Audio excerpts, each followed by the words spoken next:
Kung titignan mo yung pupuntahan, di pa parang malayo. Pero paglilingunin mo yung pinanggagalingan, malayo ka na. Hindi mo malalaman kung hindi ka susubok.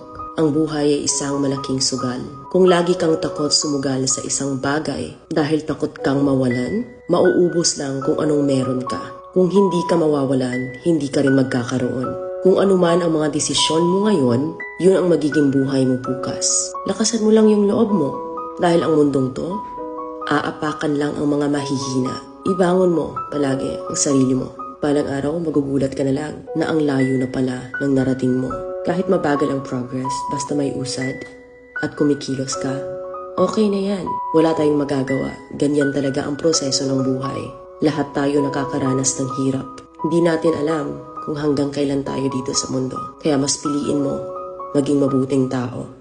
Ang pinakayaman na maituturing natin sa sarili ay ang ating mga pangarap. Kapag handa kang abutin yung mga pangarap mo, hinding-hindi ka maghihirap. Kung lagi kang may pinagdaanan sa buhay or pagsubok, pruweba lang yan na isa kang magiting na sundalo. Sa mga pagsubok, diyan ka aangat, diyan ka babaguhin. Yung tatag mo, kung paano ka mag-ayos ng problema. Hindi ka magtatagal sa mundo. Lubos-lubusin mo na. Gawin mo yung mga bagay na handang iangat ang sarili mo.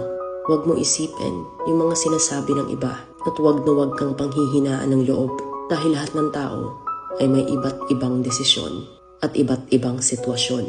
Huwag ka lang mawalan ng pag-asa. Hindi mo naman kailangan madaliin lahat. May proseso ang bawat ganap mo sa buhay. Alam mo kung ano yung nakakapagod? Ang palaging patunayan ang sarili mo sa ibang tao. Sa mundong to, piliin mo ang hindi magarbo. Keep it low-key ka lang. Simple. Na kahit na alam mong meron ka, hindi ka babaguhin ng pera. Kasi lahat ng yan ay isang pansamantala lang. Pagpatuloy mo lang. Kung may pangarap ka, makakarating ka.